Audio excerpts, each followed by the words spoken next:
بعض الأحيان الإنسان كيكون ناجح في حياته وكل شيء على ما يرام، حتى كتصادفوا بعض الأزمات والصدمات كتغير ليه المسار ديال حياته رأسا عن عقب، وكيبدا يدخل ليه اليأس والإحباط.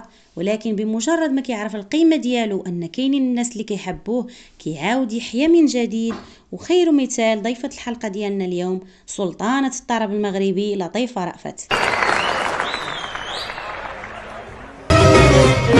ناديته من بعيد قلتلو يا شغل بالي نزوق فيك ترشفك برد جماري. ناديته من بعيد قلتلو يا شغل بالي نزوق فيك ترشفك برد جماري. شافني قالي وانا مالي اشتاني على سنين. عائلة لطيفة عائلة متوسطة كتعيش في أحد الأحياء الشعبية اللي كتواجد بمدينة القنيطرة. ونهار 25 نوفمبر من سنة 1965 غادي تزاد عندهم مولودة جديدة، الفرحة والزغاريد هذاك النهار، وسموها لطيفة.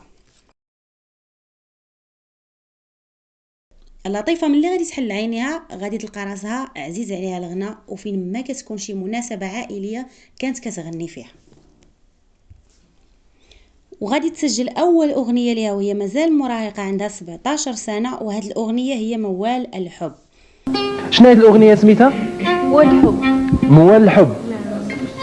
ماشي كلمات الكواش؟ محمد الكواش. فعلا. تفضلي. اشنو غتغني لنا؟ انما للصبر حدود، للصبر حدود، للصبر حدود يا حبيبي. لطيفة شقت طريقها نحو النجومية رغم أنها ما كانتش عندها أي علاقة شخصية أو أقارب في المجال الفني، وكان صوتها والموهبة ديالها هما المساعد ديالها. وفي سنة 1984 ميلادية تعرفت لطيفة على المنتج المغربي محمد حميد العلوي، وغادي تنشأ بيناتهم قصة حب كانت حديث الصحافة والإعلام في هذاك الوقت. وبعد مدة قصيرة هذه القصة الغرامية غادي تتكلل بالزواج. وفي عام 1985 الفنانة المحبوبة غادي تفوز بلقب أفضل مغنية مغربية بأغنية خويي خويي، ولقات مساندة كبيرة من زوجها السابق آنذاك.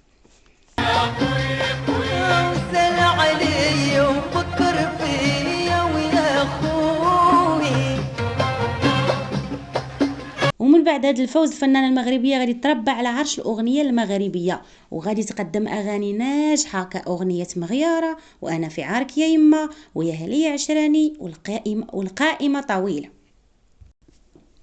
لطيفة كانت متشبتة باللهجة المغربية، كما أنها رفضت الهجرة والشهرة بعيدا عن بلادها.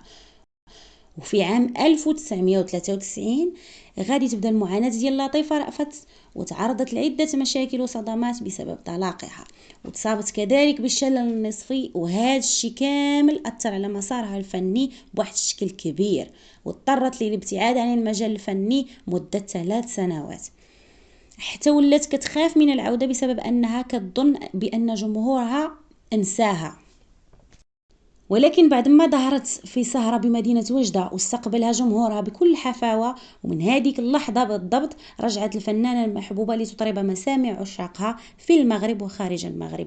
وفي سنة 2012 غادي تكون سنة من أجمل سنوات حياتها، حيث غادي توشح من طرف محمد السادس نصره الله بوسام ملكي. هذا الوسام غادي يزيد يعطيها شحنة على المزيد من العطاء في الغناء المغربي الأصيل. وفي سنة 2018 غادي يتم تنصيبها كسفيرة منظمة الأمم المتحدة للفنون ومديرة إقليمية للمنظمة في المغرب وشمال إفريقيا. والقصة مسالات شهنة، حيث سلطانة الطرب المغربي مازال كتعطي أجمل ما عندها للساحة الفنية المغربية والعربية، ومازال قصتنا معها مسالات شهنة. انتظرونا في حلقة قادمة إن شاء الله، وغادي نتحدثوا على زواج لطيفة رأفت وميلاد ابنتها ألماس.